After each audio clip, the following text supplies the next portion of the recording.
The Gulfstream jet gleamed beneath the bright hangar lights after 6 exhausting weeks of non-stop repairs. Every damaged system had been restored, every inspection completed with care. Confident in the work, Evan Carter calmly placed the final invoice on the conference table. Instead of appreciation, the executives exchanged amused smiles. One of them leaned back and bluntly announced they had no intention of paying.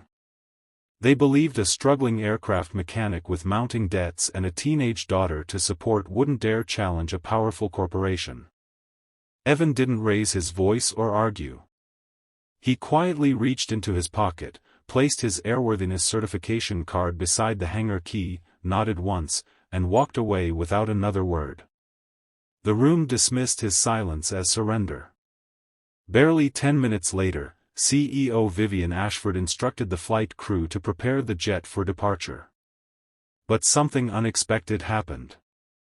Every certified pilot who reviewed the maintenance log paused, frowned, then stepped away from the aircraft. One after another, they delivered the same answer. Without Evan's final approval, this jet isn't leaving the ground. The rain pounded the runway at Blackridge Executive Airfield as Evan drove his old pickup through the security gate before sunrise. Cold wind swept across the tarmac, making the massive hangars seem almost deserted. Just 3 hours earlier, he had received a brief phone call from Miles Voss, the operations director of Ashford Meridian Holdings. Miles explained that the company's Gulfstream G550 had been grounded for nearly 2 years after suffering serious electrical and hydraulic failures. Several major maintenance firms had refused to take the project because of the workload, but the company needed the aircraft ready within 6 weeks to support a critical business deal. Evan didn't promise anything over the phone. Instead, he asked a few precise questions about the aircraft's maintenance history and the condition of its hydraulic systems before agreeing to inspect it himself. The moment he stepped inside Hangar 7, his instincts told him something wasn't right. Dust covered the polished fuselage, unfinished repairs were scattered everywhere, and the aircraft looked less like a delayed project and more like a carefully abandoned mystery waiting to be uncovered. Evan slowly walked around the aircraft, shining his flashlight across every panel before opening the first access compartment. Within minutes, he realized this wasn't an ordinary restoration. Someone had started repairing the jet long ago but had walked away halfway through the job. Wiring harnesses hung disconnected, hydraulic components had been replaced with parts carrying no traceable serial numbers, and several maintenance records had mysteriously disappeared. He had seen neglected aircraft before, but this felt different. The mistakes weren't random, they almost looked intentional, as if someone wanted future technicians to struggle finding the truth. About 20 minutes later, Miles Voss entered the hangar wearing an expensive suit and a confident smile. He presented Evan with a generous contract that included labor costs, replacement parts, and a sizable completion bonus if the aircraft was ready before the company's deadline. Instead of discussing money, Evan requested the complete maintenance history, including every inspection report and third-party repair record. Miles hesitated before replying that he'd gather whatever documents were still available. That answer alone convinced Evan that many of the records were either missing, or someone had made sure they stayed that way. Miles kept steering the conversation back to one thing, the deadline. He insisted the aircraft simply needed to be flying again and suggested Evan shouldn't waste valuable time digging through old paperwork. Evan didn't respond. From experience, he knew missing documents often revealed more than the ones still on file. As he continued inspecting the forward avionics compartment, another set of footsteps echoed across the hangar. A woman in a dark coat stepped inside, brushing rainwater from her sleeves. It was Vivian Ashford, the company's newly appointed CEO. She studied Evan for a long moment before asking the question every executive had been asking. "Can you finish what every other company refused to touch?" Evan wiped the grease from his hands and answered calmly. "I can't promise it'll be ready in 6 weeks. I can only promise one thing, this aircraft won't leave this hangar until I know it's completely safe." Vivian gave a slight nod, unable to tell whether his answer was confidence or a warning. Without another word, she turned and walked back into the rain, leaving Evan alone with a project that was already proving far more complicated than anyone had admitted. That evening, Evan locked the hangar and headed home, but his mind never left the aircraft. During the drive, his teenage daughter, Nora, called to ask how the new job was going. He reassured her with a calm voice, saying everything was under control, carefully hiding the fact that overdue loan notices were piling up on his kitchen table. He desperately needed this contract, but not enough to compromise his principles. The next morning, he returned to the jet and removed another inspection panel beneath the avionics rack. Hidden deep inside the compartment was a flight control module that immediately caught his attention. It looked authentic at first glance, but the serial number didn't match any manufacturer database he had ever worked with.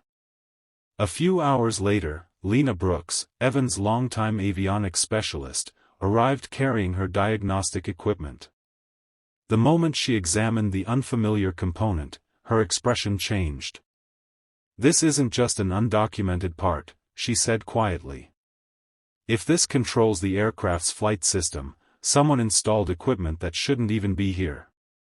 For the first time, both of them realized they weren't simply repairing a neglected aircraft, they were uncovering a carefully concealed secret. Evan and Lena decided not to make assumptions. Instead, they called in 2 trusted certified technicians and divided the aircraft into sections. Every wire, hydraulic line, electronic module, and maintenance record was inspected piece by piece.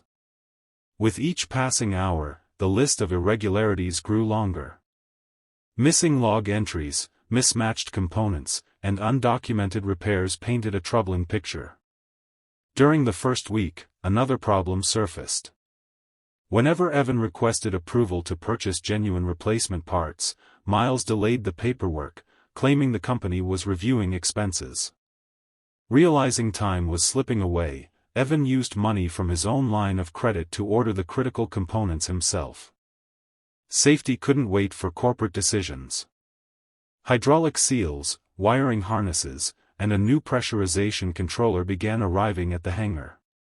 Every progress report Evan submitted explained the serious defects they had uncovered, yet Miles forwarded only brief summaries to senior management, making it appear as though Evan was simply behind schedule and overspending.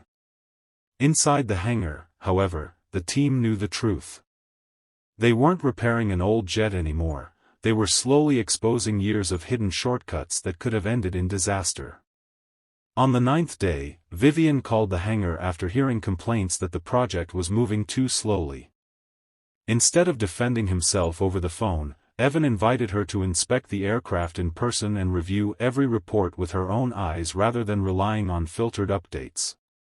That afternoon, she found him lying beneath an open wiring bay, carefully disconnecting a stubborn electrical connector. He held up the tiny part and explained that one bent contact hidden inside could eventually trigger an autopilot failure during flight. It was the kind of defect most people would never notice during a routine inspection. Vivian watched silently as he documented the flaw before replacing the connector with a certified one. She didn't apologize for doubting him, but something in her attitude shifted. For the first time, she realized Evan wasn't trying to delay the project or increase the bill. He simply refused to ignore problems that others considered acceptable. Later that evening, Lena finally traced the mysterious serial number. The part had been supplied by a little-known company called Vanguard Aero Systems, a vendor that had received millions in company contracts despite having almost no verified history. Suddenly, the mystery surrounding the aircraft became far more serious than anyone had imagined. Lena printed every purchase record she uncovered and silently placed the stack on Evan's workbench. They traced each invoice, approval, and payment until one name kept appearing again and again: Miles Voss. Nearly every questionable order linked back to his authorization. While recalibrating the cockpit instruments, Evan noticed an old photograph tucked inside the side pocket of the pilot's seat. It showed the company's former owner, Conrad Ashford, standing proudly beside the jet with a young Vivian smiling at his side. Evan carefully returned the picture exactly where he had found it before continuing his inspection. Moments later, Lena approached with another troubling discovery. The unidentified component wasn't just any replacement part, it controlled a critical section of the aircraft's directional flight system. If it failed during flight, the pilots could lose precise control of the aircraft when they needed it most. Without hesitation, Evan submitted a formal request to replace the entire flight control assembly with certified equipment. Before the day was over, Miles rejected the request, insisting there wasn't enough time or budget for such a major repair. That response confirmed Evan's growing suspicion. Someone wasn't trying to save money, they were trying to keep the truth hidden. Miles dismissed the replacement request within hours. According to him, the aircraft had already been cleared by a certified engineer years earlier, so replacing the entire flight control system would only waste time and delay the company's schedule. Evan wasn't convinced. He examined the approval documents more carefully and noticed something impossible. The engineer whose signature appeared on the inspection report had actually left the company over a year before the document was supposedly signed. Someone had forged the certification to make the repair look legitimate. Instead of confronting anyone, Evan quietly photographed the records and stored copies in his private files. Experience had taught him that exposing a lie too early often caused the evidence to disappear. A few days later, another surprise surfaced. The contract Evan had originally signed had been secretly modified. The completion date, once described as a target, had been changed into a strict deadline. A new clause even stated that the company could refuse full payment if the aircraft wasn't delivered on time. Evan compared the altered contract with the original email copy he had saved. His initials were nowhere on the revised version. At that moment, he realized this was no longer just an aircraft repair job, it had become a carefully planned attempt to trap him from the very beginning. Late that evening, Vivian arrived at the hangar alone. She looked exhausted, as though she'd spent the entire day hearing two completely different versions of the same story. Without wasting time, she confronted Evan. Miles had told her that Evan was intentionally delaying the project to demand extra money and was threatening legal action if the company refused. Evan listened without interrupting. When she finished, he quietly reached into his toolbox and placed a single metal bolt on the workbench. "Check this against the invoice for the flight control assembly," he said. Curious, Vivian opened the company's purchase records on her tablet. Within seconds, her expression changed. The specifications listed on the invoice didn't match the bolt lying in front of her. The aircraft had been built for one certified component, but an entirely different part had actually been installed. Before either of them could speak, Miles hurried into the hangar. He casually claimed that substitute parts were common in aviation maintenance and insisted Evan was exaggerating a routine issue to create unnecessary panic. Evan didn't argue. He simply watched as Vivian compared the documents once more. For the first time, doubt crossed her face, and Miles realized he was beginning to lose control of the story. After Miles left, the hangar fell silent. Evan said nothing, but that night he copied every inspection report, photograph, invoice, and maintenance record onto 3 separate encrypted drives, storing each one in a different location. If someone tried to erase the evidence, they wouldn't succeed. Near midnight, Vivian returned carrying 2 cups of coffee. This time there were no accusations. The two sat on the maintenance stairs, speaking less about the aircraft and more about life. She asked about Evan's daughter, Nora, and he admitted he was working this hard to secure her future. In return, he asked how long the jet had belonged to her family. Vivian smiled faintly and said her father had owned it for as long as she could remember. The next morning, Lena rushed into the hangar with alarming news. Every digital record connected to Vanguard Aero Systems had vanished from the company's maintenance server overnight. Someone had deliberately erased the files. Fortunately, Lena had expected something like this. Days earlier, she had secretly backed up the entire database onto an encrypted drive. As she spread the printed records across a table, Evan realized the missing files weren't just evidence of fraud, they were the key to uncovering a much larger scheme that reached far beyond a single aircraft. While Lena carefully matched serial numbers with purchase orders, Evan searched for a certified replacement flight control assembly. After days of phone calls, he located one from a retired aircraft at a licensed salvage facility. Every document proving its origin was verified before he transferred a deposit from his own savings. He refused to install anything unless its history could be traced from the manufacturer to its last inspection. Meanwhile, Miles created new obstacles. Any expense above a small limit now required lengthy approval, slowing the project even further. Evan ignored the delays and kept moving forward, determined that no financial shortcut would compromise the aircraft's safety. The final stages of the repair weren't dramatic.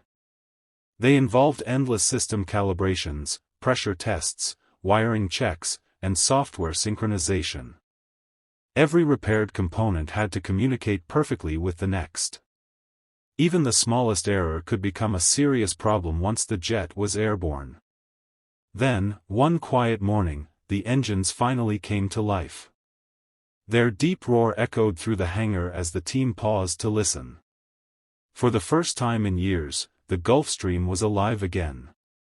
Yet Evan wasn't celebrating. Until every hidden question was answered, he still refused to sign the certificate that would allow it to fly. Not long after the engines were tested, Vivian arrived at the hangar without notifying anyone. She stood quietly beside the aircraft, resting her hand on its polished fuselage. For a moment, she seemed lost in memories rather than business. When she finally thanked Evan, her words carried genuine respect instead of corporate courtesy.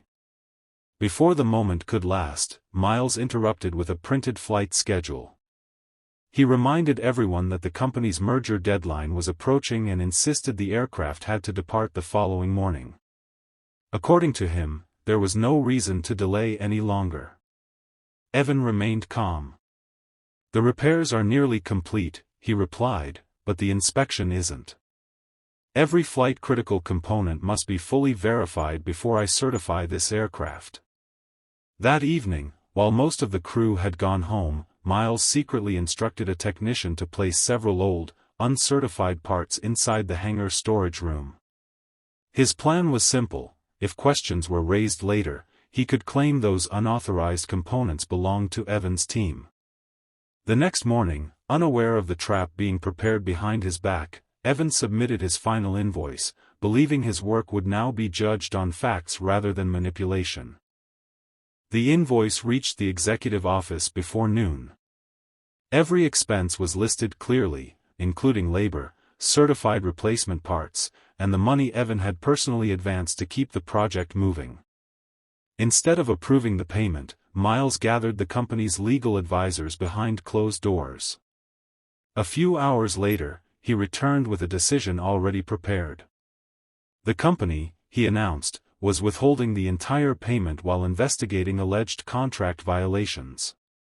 He claimed Evan had missed the revised deadline and had installed unauthorized parts without approval. Then he quietly offered Evan a different deal. "If you sign the airworthiness certificate today," Miles said, "I'll make sure you receive part of the payment immediately." Evan looked at the document, then calmly placed the hangar key on the workbench. He slipped his certification card back into his pocket and shook his head. "You own the aircraft," he replied evenly, "but you don't own my signature. I'll only certify a plane that's truly safe to fly." Without another word, he walked out of the hangar. Miles assumed the problem had disappeared. What he didn't realize was that the missing signature had just become the one thing standing between the aircraft and the runway. The following morning, the airport came alive before sunrise. Ground crews prepared the Gulfstream for departure while Vivian reviewed a schedule that left no room for delays. Miles confidently assured everyone that Evan had abandoned the project over a payment dispute and that another technician would complete the paperwork within the hour. The first pilot climbed aboard and opened the maintenance log. After reading Evan's final notes, he quietly closed the book and stepped back onto the tarmac. "I can't fly this aircraft," he said. Miles immediately called another experienced captain, offering a generous bonus for taking the flight. But the second pilot reached the exact same conclusion after reviewing the inspection records. Soon a third pilot arrived, walked around the jet, studied the open technical discrepancy, and refused the assignment without hesitation. Confused, Vivian asked Captain Grant Hale, a veteran pilot who had flown the company's aircraft for decades, why every crew member was refusing the flight. Grant looked directly at her before answering. "Because Evan didn't refuse to sign over money," he said calmly. "He refused to sign because something still isn't right. And no responsible pilot ignores a warning from a mechanic who has spent his career protecting lives." For the first time, Vivian realized the problem wasn't Evan's silence, it was the truth hidden inside his unfinished signature. Captain Grant led Vivian into the hangar and opened the maintenance log once again. Instead of pointing at technical terms, he told her a story from years earlier. Her father, Conrad Ashford, had once been furious when a young mechanic refused to clear one of his aircraft because of a suspected fuel system defect. That mechanic was Evan. Conrad had argued, threatened to replace him, and demanded the aircraft be released immediately. Evan never gave in. Days later, the manufacturer confirmed the defect could have caused a serious engine failure. From that moment forward, Conrad trusted Evan's judgment without question. Grant closed the logbook and looked at Vivian. "Your father learned that a signature from someone like Evan isn't paperwork," he said. "It's a promise that every passenger will make it home safely." Meanwhile, Miles grew increasingly desperate.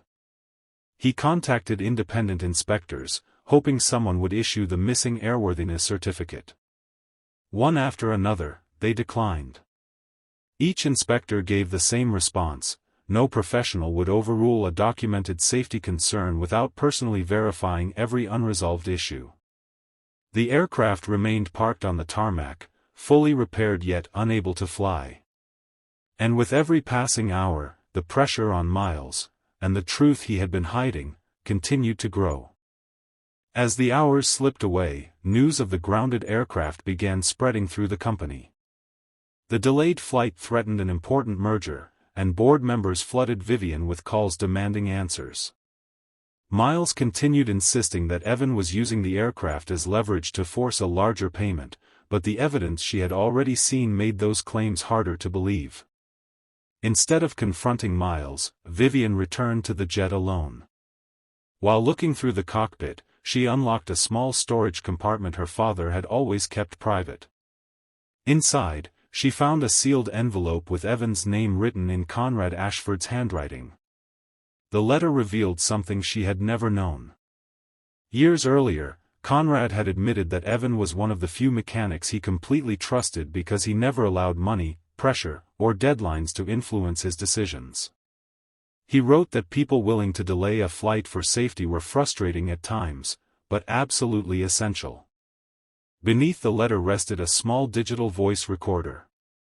Curious, Vivian pressed play. Her father's voice filled the quiet cabin as he questioned Miles about unusually high maintenance expenses and unexplained supplier payments. The recording ended before any conclusion was reached, but it confirmed one thing without doubt: Conrad had already begun investigating the same mystery Evan was uncovering now. Without wasting another minute, Vivian drove straight to Evan's workshop. She found him packing away his tools as a foreclosure notice hung on the office door. Despite everything that had happened, he worked quietly, showing no anger, only the calm focus of someone ready to move on. Vivian handed him the letter and told him about the voice recording. She admitted she had been misled and promised the company would release his payment immediately if he returned to finish the certification. Evan listened, then gently shook his head. "This was never about the money," he replied. "I can't certify an aircraft simply because a payment clears. Every flight-critical component must be proven genuine, and right now I still can't verify where some of those parts came from." He spread copies of the evidence across his workbench: altered contracts, forged inspection records, suspicious invoices, backup server files, and photographs of uncertified components. Vivian stood in silence, connecting the pieces for herself. When she finally looked up, she understood the full picture. Someone hadn't just tried to cheat a mechanic, they had hidden years of dangerous shortcuts behind false paperwork. That same afternoon, she called the chairman of the board and ordered an independent investigation before another aircraft was allowed to leave the ground. Vivian chose not to confront Miles immediately. She knew that accusing him without securing the evidence would only give him time to destroy it. Instead, she quietly informed the board that an independent audit was beginning and requested 48 hours before any decisions were made. Miles quickly sensed that something had changed. Believing he still had control, he secretly ordered several boxes of questionable aircraft components removed from the hangar and transported to an off-site warehouse. His plan was to eliminate anything that could be traced back to him. What he didn't know was that Lena had already shared key information with the independent auditors. The shipment was tracked from the moment it left the airfield. When investigators opened the warehouse, they uncovered hundreds of uncertified aviation parts, many carrying counterfeit manufacturer markings. Company records showed those same components had been purchased over several years at heavily inflated prices, costing the business millions. The discovery transformed the investigation overnight. What had started as a dispute over one aircraft had become a full-scale fraud case. And for the first time, the evidence wasn't pointing toward Evan, it was leading directly to Miles Voss and the operation he had worked so hard to keep hidden. The emergency board meeting began that same afternoon. Miles walked into the room with complete confidence, convinced he could explain away every accusation. He claimed the replacement parts were legitimate alternatives, the pricing reflected urgent deliveries, and Evan had exaggerated technical issues to pressure the company into paying more. Before anyone could respond, Vivian placed the recovered evidence on the conference table.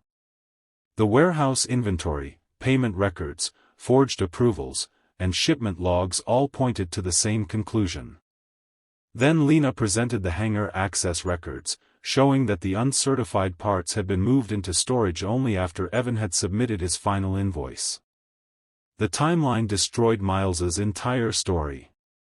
Desperate, Miles shifted the blame toward Evan's past, mentioning an old dispute with another aviation company years earlier. Evan didn't deny it. Instead, he calmly explained that he had been dismissed after refusing to approve unsafe components supplied by an unauthorized vendor. Months later, those exact parts had been recalled during a federal safety investigation. Silence filled the room. The board members finally understood that Evan's history wasn't evidence against him, it was proof that he had always chosen safety over pressure. Within minutes, Miles was suspended, the company's payments were released, and a full investigation into every aircraft in the fleet officially began. As auditors expanded their investigation, another alarming discovery came to light. The same questionable flight control components found in the Gulfstream had also been installed in two other executive aircraft owned by the company. Both jets had completed dozens of successful flights, but their safety could no longer be guaranteed. Without hesitation, Vivian grounded the entire private fleet. The decision caused immediate disruption. Executive meetings were cancelled, overseas trips were postponed, and the company faced heavy financial losses. Several board members argued that the move was excessive, but Vivian refused to gamble with people's lives. "If there's even a small chance these aircraft aren't safe," she said firmly, they're staying on the ground until every inspection is complete. Meanwhile, Miles attempted one final escape. He offered to resign quietly, hoping the matter could be settled internally before authorities became involved. Vivian rejected the proposal without hesitation. Instead, she forwarded the evidence to outside legal counsel and aviation regulators, ensuring the investigation would continue independently. At the same time, Evan and Lena began inspecting the remaining aircraft one by one, determined to uncover every hidden defect. What they found confirmed their worst fears: the problem had never been limited to a single jet. It had spread across the entire fleet. The inspections took several exhausting days. Evan and Lena examined every flight-critical system with the same precision they had used on the first aircraft. Their fears proved justified. Both remaining jets contained the same category of uncertified components, installed during maintenance periods that had been poorly documented. The pattern was too consistent to be an accident. When the findings were presented, a few board members still questioned Evan's motives. They argued that he was making the process unnecessarily difficult to secure a long-term contract with the company. Evan calmly surprised everyone. "If you believe that," he said, "I'll step away from this project today. The independent auditors already have every report I've prepared. My job isn't to protect a contract, it's to protect the people who trust these aircraft with their lives." The room fell silent. His willingness to walk away erased the last doubts about his integrity. Vivian immediately authorized full payment of the original invoice, reimbursed every dollar Evan's team had personally spent during the repairs, and approved interest for the delayed payment. But Evan made one thing clear: no amount of money would ever change the standards behind his signature. It would appear on the certificate only when every aircraft was genuinely safe to fly. Even after the payments were approved, the work wasn't finished. During one last detailed inspection of the Gulfstream's flight control system, Evan discovered a deep wear mark hidden inside the control linkage. It was exactly the kind of damage that developed when an incorrect component operated under constant stress. He carefully measured the defect, photographed it, and added the findings to the official report. The evidence confirmed what he had suspected from the very first night. Had the aircraft departed on the morning Miles demanded, the weakened system could have begun failing while the jet was cruising at high altitude, leaving the crew with almost no time to react. Captain Grant quietly reviewed the report beside him. After several moments of silence, he nodded and said, "You were right to keep this aircraft on the ground." Evan smiled faintly. "I wasn't trying to be right," he replied. "I was simply following the evidence." Those few words changed the atmosphere completely. The board no longer viewed him as the mechanic who delayed an important flight. They now understood he was the person who had likely prevented a catastrophe that would have cost far more than money or reputation. It could have claimed countless lives. Vivian personally met with every member of Evan's team. She didn't hide behind legal statements or carefully prepared corporate speeches. Looking each technician in the eye, she admitted that she had trusted incomplete information, failed to ask the right questions, and allowed the wrong people to influence her decisions. It was the first sincere apology many of them had ever received from a company executive. When she later asked Evan to become the company's permanent head of aviation safety, he thanked her but respectfully declined. "If I work inside the same chain of command," he explained, "I'll eventually lose the independence that allowed me to speak honestly in the first place. Safety only works when inspectors are free from pressure." Instead, they reached a different agreement. Evan's company would remain an independent inspection authority, reporting directly to the board whenever safety concerns arose. No manager or executive would have the power to alter or suppress those reports again.